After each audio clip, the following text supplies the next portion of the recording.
কিন্তু এই যে ফ্রেন্ড আমাকে ছেড়ে যে অনেক দূরে চলে যাচ্ছে, কিছু করার নেই, যেতে হবে। সুযোগ পেলে আমিও তোমার সাথে যেতে পারতাম, কিন্তু কিছু করার নেই জানো।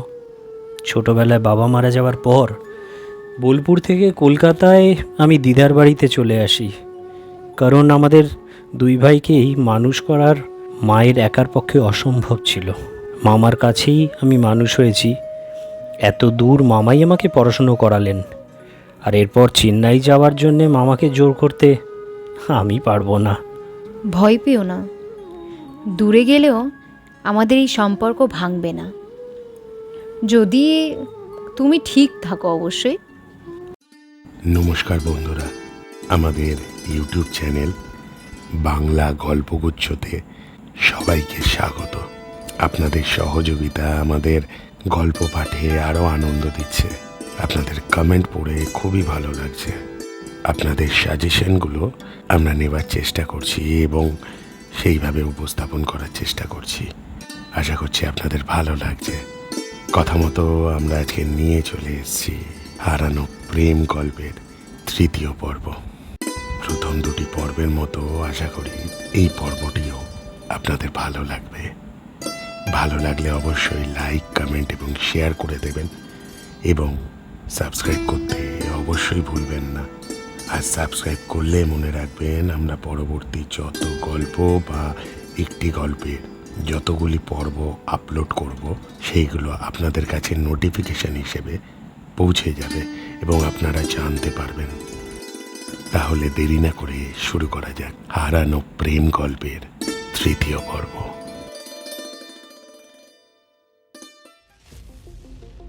কি হলো, এখনো চিঠির উত্তর দিলে না যে? মানে আমার না, অভিষেকের। ওইটা অভিষেক তোমাকে দিয়েছিল না? তাড়াতাড়ি ওকে বলে ফেলো। ওকে, ও কনফারেন্সে আছে, কিন্তু ও নাকি একা একা কথা বলতে একটু ভয় পাচ্ছে।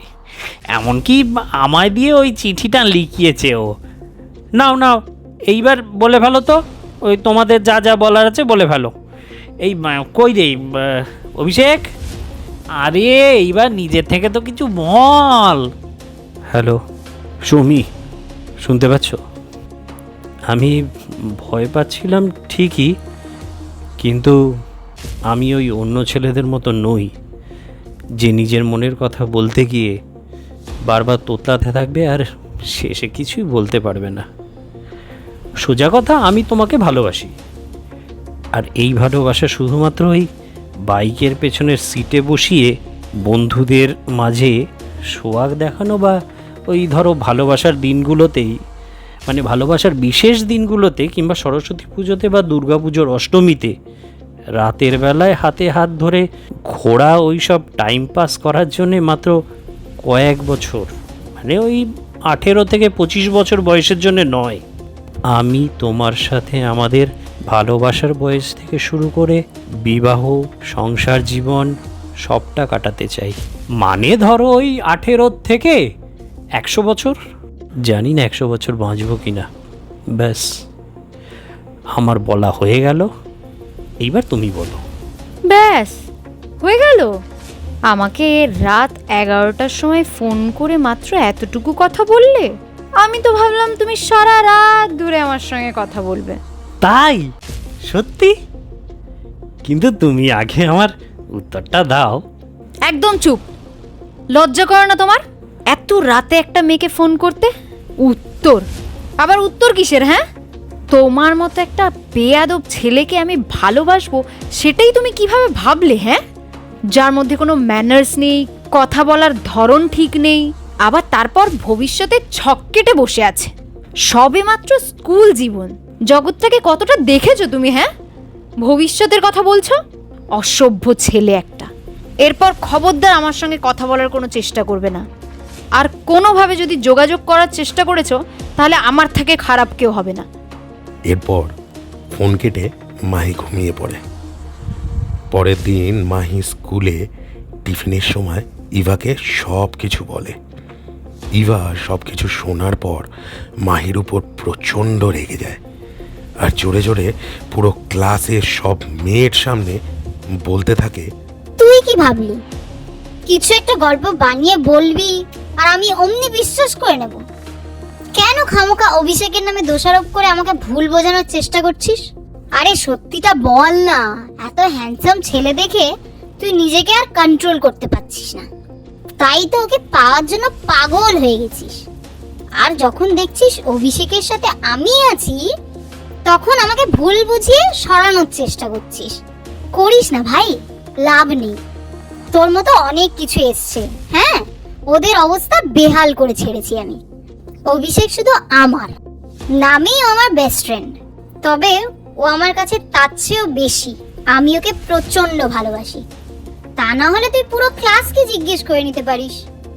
এরপর ইভা সৌমিকে আরও অপমান করলো। আর এইসব রিকের বোন শুনে পরে বাড়িতে এসে রিককে জানালে রিক ফোন করে অভিষেককে বলে। অভিষেক ঠিক করে যে কালও অঙ্কের টিউশন পড়তে যাবে না, কেননা পড়তে গেলে ইভার সামনে সৌমির সাথে কথা হবে না। তাই ছুটির সময় অনুসারে সৌমির বাড়ির পথে সৌমির জন্য অপেক্ষা করবে। প্ল্যান অনুসারে অভিষেক সৌমির জন্য অপেক্ষা করতে থাকে। ঠিক সময় মতো সৌমিও সেই রাস্তায় চলে আসে। সৌমিকে পিছন থেকে অভিষেক ডাকে, সৌমি দাঁড়াও। আবার তুমি? তোমাকে বলেছিলাম না আমার সাথে কথা বলতে না। এবার কি চাও তুমি? কিছুই না, শুধুমাত্র তোমার কাছে কালকের ইভার আচরণের জন্য ক্ষমা চাইতে এসেছি। সত্যি কাল ও খুবই খারাপ ব্যবহার করেছে, সরি। সব তোমার জন্য হয়েছে। লজ্জা করে না তোমার? তোমরা ছেলেরা এমন কেন হও গো? তোমাদের জীবনে একজন ভালোবাসার মানুষ থাকা সত্ত্বেও আরেকজনকে ভালো কীভাবে লাগে তোমাদের? কাল বাড়িতে এসে অনেক ভেবেছি, দেখলাম ইভার তেমন দোষই নেই। ও তো সত্যিই তোমাকে ভালোবাসে। আর কেউ নিজের ভালোবাসার মানুষের সাথে অন্য কাউকে সহ্য করবেই বা কেন? কিন্তু সত্যিটাও জানে না যে আমি তোমার পেছনে নয়, তুমি আমার পেছনে পড়ে আছো। কেন মেয়েটার জীবন নিয়ে খেলছো? ভালোবাসার আগে তো ও তোমার বেস্ট ফ্রেন্ড, অন্তত সেই দিক থেকে সত্যিটা ওকে বলো। তোমার মতো বেস্ট ফ্রেন্ড থাকার থেকে শত্রু থাকা ঢের ভালো। 1 মিনিট সৌমি, অনেক কথাই তো বললে, এইবার একটু দয়া করে আমার কথাটা শোনো। ভেবে নাও এইটাই আমাদের শেষ কথা। প্রথমত, ও আমাকে ওর বেস্ট ফ্রেন্ড বলে মনে করে, আমি না। এর পেছনে একটা ঘটনা আছে। ইভা আমার প্রথম বন্ধু, একদম ছোটোবেলার। ও জানে যে যেমনই পরিস্থিতি আসুক না কেন আমাদের বন্ধুত্ব কোনোদিনও নষ্ট হবে না। আর এই বন্ধুত্ব সম্পর্কটাও ও কবে নিজের মধ্যে ভালোবাসার নাম দিয়ে ফেলেছে আমি ধারণাই করতে পারিনি। এমনটা নয় যে আমি ওকে ভালোবাসি না, আমি ওকে ভালোবাসি, কিন্তু ওই প্রেমিক প্রেমিকা বা ধরো ওই বর বউয়ের সম্পর্কের মতো নয়। 2 বছর আগে ও আমাকে এই অঙ্কের টিউশনেই সবার সামনে প্রপোজ করে। অনেকে থাকায় ওর অপমানের কথা ভেবে আমি ওর মুখের ওপরে না বলতে পারিনি। এমনটাও নয় যে ওকে আমি হ্যাঁ বলেছিলাম, সেটাও নয়। ওকে সান্ত্বনা দেবার জন্য আমি বলেছিলাম যে আমরা তো এখন তেমন বড় হইনি না, তাই এখন এইসব প্রেম টেমের সম্পর্কে না যাওয়াটাই ভালো। যখন বড় হব ততদিনে না হয় আমরা আবার বেস্ট ফ্রেন্ড হয়েই থাকবো। আমি আসলে ভেবেছিলাম সময়ের সাথে সাথে ওর মাথা থেকে ওই ভালোবাসার কথাটা সরে যাবে, কিন্তু সেটা হয়তো আরও দিনে দিনে বেড়ে যাচ্ছে। সত্যি বলতে আমার ওর প্রতি কোনো দিনও ওরকম চেয়েও না কোনো অনুভূতি আমি আনতে পারিনি, কিন্তু অজান্তেই তোমার প্রতি সেটা আমার চলে এসেছে সৌমি। আমি কিছু না করেই তোমার এইসবের জন্য প্রতিদিন কী ধরনের অপমানিত হচ্ছি তুমি কল্পনাও করতে পারবে না। আর হতে হবে না, সব আমার জন্যই হয়েছিল। কাল থেকে আমার বা ইভা কেউই তোমাকে বিরক্ত করবে না, কথা দিলাম। অভিষেক সত্যি ওর কথা মতো সৌমির কাছ থেকে যতটা সরে থাকা যায় সব চেষ্টাই করলো। এইভাবে দেখতে দেখতে ওদের উচ্চ মাধ্যমিক পরীক্ষাও শেষ হয়ে গেল, আর টিউশনও। পরীক্ষার রেজাল্ট বেরিয়েছে, আর ভাগ্যবশত সৌমি আর অভিষেক একসময় স্যারকে রেজাল্ট দেখাতে গেছে। স্যার সেই সময় না থাকায় তারা দুজনে স্যারের জন্য অপেক্ষা করতে করতে অভিষেক বলে উঠল, রেজাল্ট কেমন হয়েছে? ভালোই। এরপর কোন কলেজে যাবে? চেন্নাইয়ের কলেজে চান্স পেয়েছি। বাহ, দারুণ খবর। তাহলে তো আমার আরোই ভালো হলো। আমার তো একদম মুখদর্শনটাও হবে না। সৌমি কিছু বলতে যাবে, তার মধ্যেই স্যার চলে আসে। রেজাল্ট দেখানো শেষ হলো। তারপরেই অভিষেক বলল, কিছু মনে না করলে বিশ্বাস করে আমার সাথে কিছুক্ষণ কথা বলা যেতে পারে কি? বেশিক্ষণ না, যা বলার তাড়াতাড়ি বলো। এই যে 3 মাস ধরে আমি যে তোমার ধারে কাছেও আমার ছায়া পড়তে দেইনি, একদম ভদ্র ছেলে হয়ে গেছিলাম।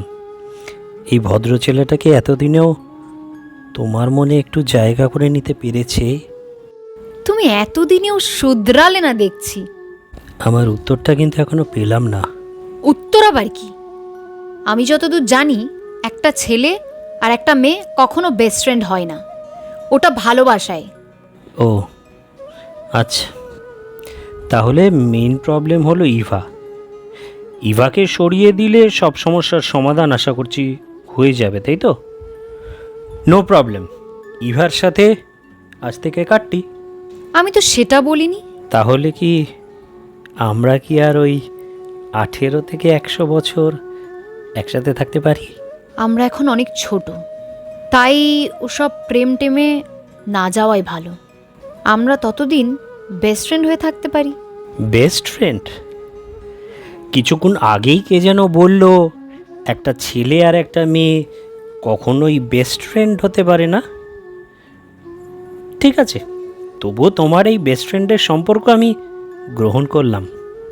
কিন্তু এই যে ফ্রেন্ড আমাকে ছেড়ে যে অনেক দূরে চলে যাচ্ছে, কিছু করার নেই, যেতে হবে।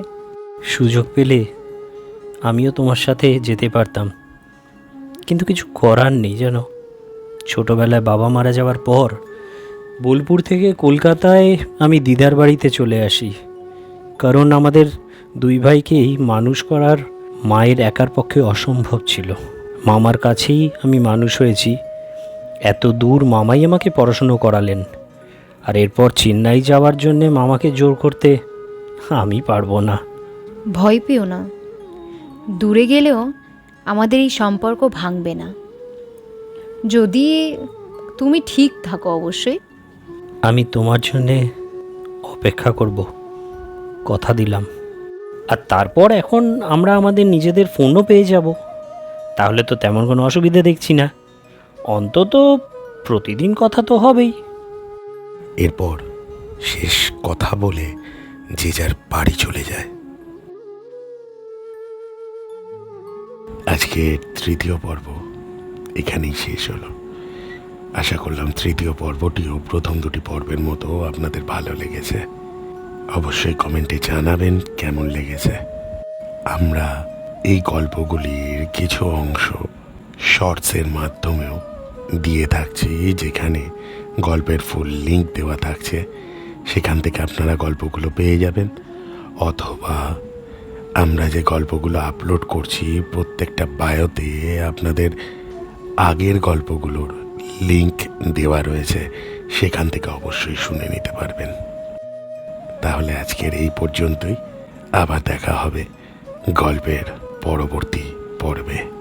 ততদিন আশা করি আপনারা ভালো থাকবেন, সুস্থ থাকবেন।